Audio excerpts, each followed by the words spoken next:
the boys sports podcast. Let's talk about first final four. Yes, excuse me, I'm here with my free haircut. I'm at Twice as Night Barbershop tonight, waiting on my barber here, watching a little all McDonald's All American basketball here, west and the east. And I don't think him and I was talking to. I just don't think it's the all star game is what it used to be.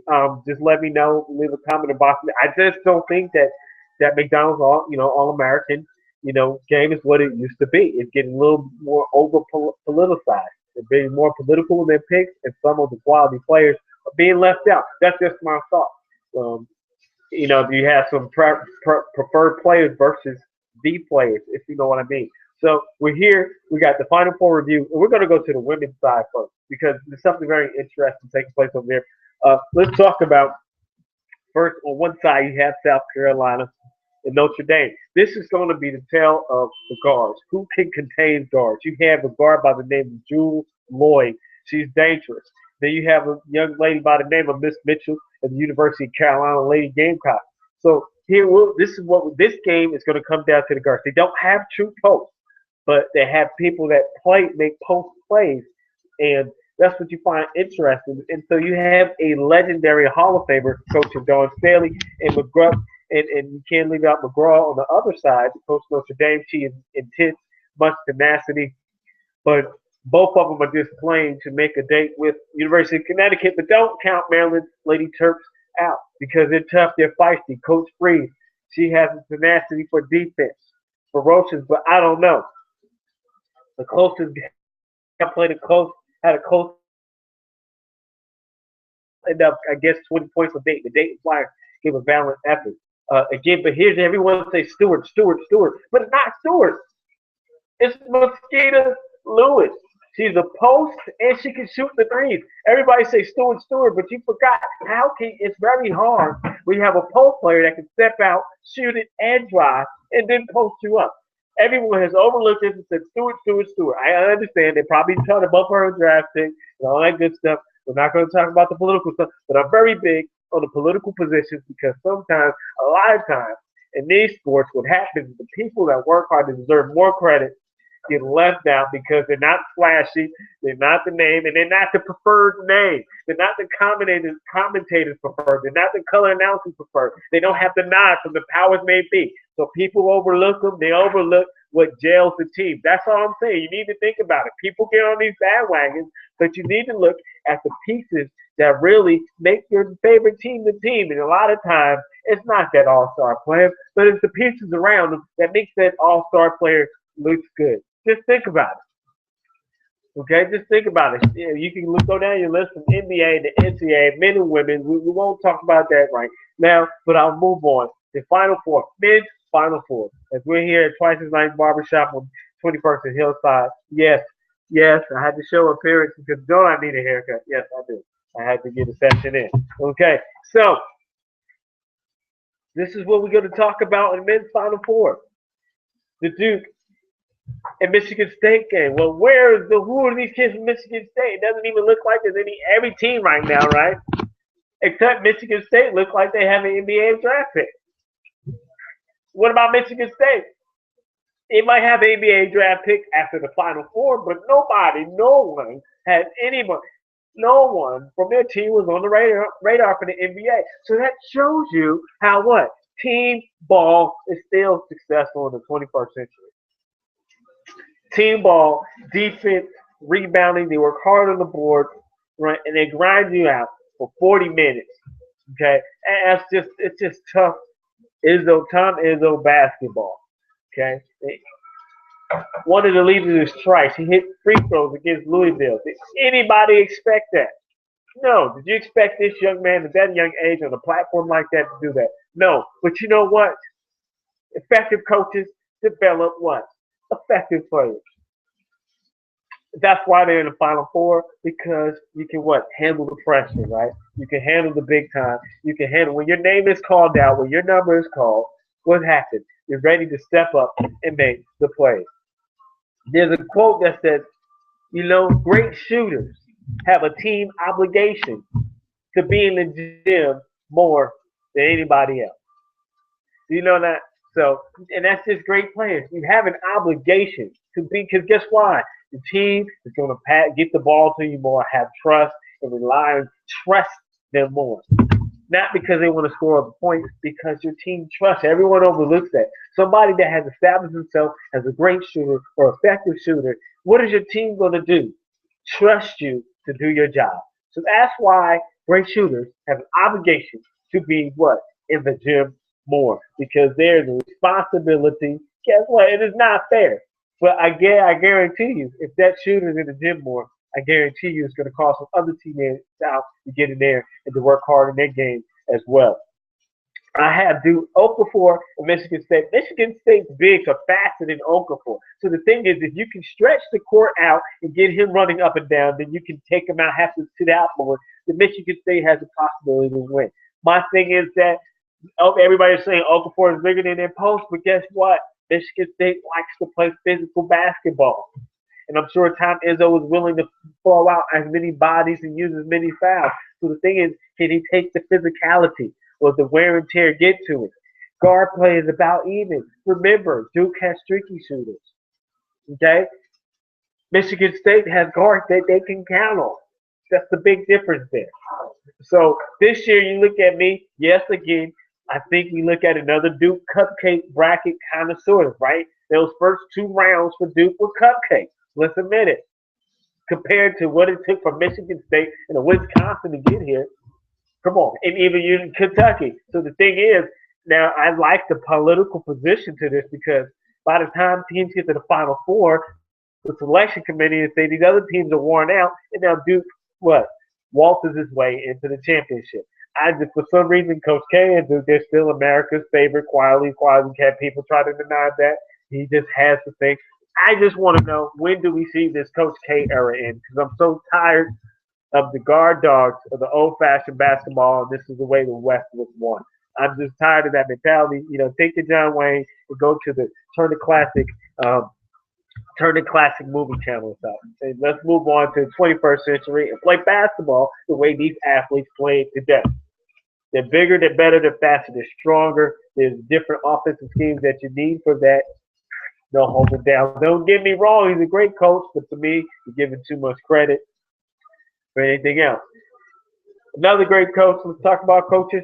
Another great coach that they're trying to keep in the state of Kansas, and that is in Wichita State University. You have University of Alabama athletic director flew out here to meet with them. Wichita State, we better build a better facility soon. I have a plan in place to show them when you meet with them, or you are going to lose a great coach. And guess what? If Greg Marshall leaves, the Missouri Valley Conference goes down. Because Ben Jacobson at University of Iowa, you can't do anything because Tuttle's gone, and he's not a great recruiter, and he only recruits a certain style of people, if you know what I mean. Hint, hint. So, therefore, Wichita State, I hope you do your homework. I don't see him leaving, but if the position, the opportunity is right.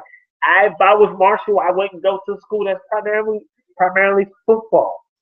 Okay? But hey, they fired a person that was 18, that went 18-14 after losing the season. That was Gary Grant. Was Coach Grant. That was at VCU. Who's at VCU? Shaka Smart. So you see all these connections.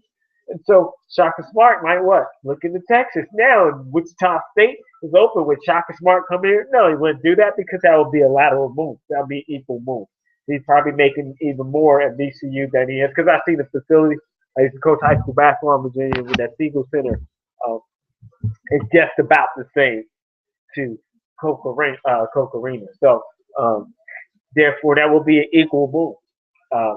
And the thing is, it's not just about the game time facility play. It's about whatever the facilities and and accommodations that you offer these for you to get what I call mid-major level recruits or higher mid-major levels, the top of the echelon. So mid-major conferences, that doesn't mean you don't compete with major conferences. That means you have to get the highest level of that player there, and then you're going to steal some. And to see a coach like a Greg Marshall and Shaka Smart, it's going to get some just because of the consistency. Hey, guess what? Because they worked with the resources that were given to them, and they built on it.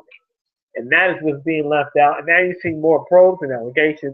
And you know what? I just think also the NCAA, you need to stop it. You're being a big bad bully of college basketball. And if they don't, they're probably going to be defunct because you know why? Nobody has to pay their membership to NCAA. That's what people forget. Nobody has to do it. It's a choice that colleges and universities make. Nobody has to go with the NCAA. All the schools can go on their own and make their own what? They can make their own association. That's what people tend to forget around America. The way the NCAA was because they what? Made a proposal, made choose these schools to do this. Because before the NCAA tournament, the big championship was what? Everybody forgets this because it left in the 70s was the National Invitational Tournament. That was the national championship there. But people forget that. NIT is older than the NCAA. But people forget that. People forget that. So that's what we're looking at. Just remember that. So here's another thing, NCAA. Let's get off of this and let's pay our college athletes. And I'm not just talking about basketball, football, but anything that brings in revenue because times have changed. And I'm going to go back to my keyword. This is the 21st century billions in your university yearly off the backs and off the images and off these jerseys and everything that paraphernalia that you sell in the image of these athletes that help your school be successful. You need to compensate them because what happens, most of the quality athletes come from what? Poverty. Most of the athletes that are on full-time scholarships come from poverty homes, so you need to pay them and stop acting like they're thieves and thieves. They're just trying to make it through. If you give me an opportunity to drive a nice car and I'm in college, guess what? I will drive a nice car. You're going to give me an envelope with $500 and people struggling at home. I'm going to put $250 in my pocket and send $250 home. That's just how it goes. But some people don't know about that. But some of the boosters that do that, they understand what these kids are going through. And that's why they slip in my envelope. So let's stop all this 80s and 90s style of operating and let's get with the 21st century. Understand what these kids are going through and stop criminalizing them. The only student athletes in college sports at the level that are criminalized before they even get there is what? Are African American athletes. Why is the only allegation and things have to lie around with student, minority students, or student athletes? Why the only allegations and things that went wrong only highlighted with those students? I'm just saying, you tell me, you talk to me. If you feel differently, that's what I'm here. He'll let me know, inbox me, email me. That's what we're talking about. So, moving on. So right there, moving on. I'm calling right now. I'm saying University of Kentucky Wildcats are going to get past Wisconsin because you know what? You just can't beat aspiring at pro players in the making. They just have a level that you can't reach. And guess what? University of Wisconsin Badgers, you just don't have enough of that on your team. Now, and again, here's going to be my key word. I hope the officials let them play. That's going to be a key thing. They've been letting them play this long. Now we understand. And then we're going to go back to, remember, the brackets were picked to what? Build revenue. Teams were picked for revenue. You had a BCU playing who earlier they got knocked out. Who did they play earlier? Was it Dayton or something? They went into overtime. That should be a Sweet 16 elite game. You had games in the round of 32 that should have been a Sweet 16 or Elite 8 game. So here's the thing.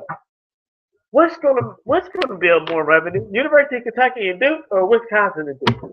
What's gonna bring the people to Vegas, baby? What's gonna bring the line going, the Vegas line going up? The Wildcats versus the Blue Devils. That's what's gonna send your revenue sky high. Nobody wants to see the Badgers play the Duke Blue Devils. And guess what? Wisconsin, you don't have enough fans. You know, bluegrass, blue run. I'm sorry, you know. Your biggest fan support comes with the Cheeseheads. Football season, Green Bay. Basketball, Bo Ryan. Here we go with kudos to Bo Ryan, head coach Bo Ryan. He started out in Division III head coach in the University of Wisconsin college system, and he brought it all the way up. But here's the thing.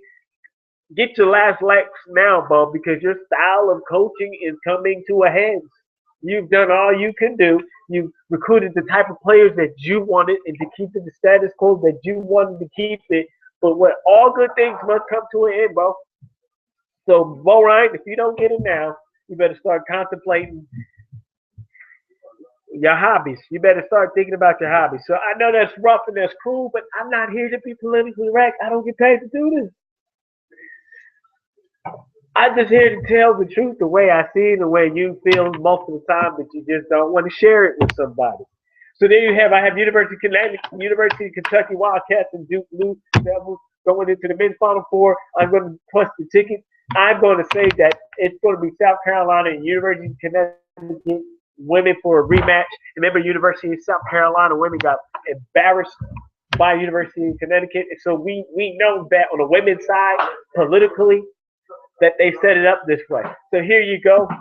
Get your Vegas line ready. Get your FanDuel bets ready. Get all that ready because the men and women's side, everybody set it up the way it needed to be set up. Them boys. Hey, hold on. Part is asking me. Pause for station identification. Them boys podcast with me. Okay. So here we go. Thank you everybody for being patient, but love when we get new viewers. So here we go. Those are your picks. Thank you for tuning in. This is your Final Four review. Till next time, sweet swishes. Look forward to seeing you sooner than later. Let me get my hair cut so my barber can get out of here and we can go get something to eat.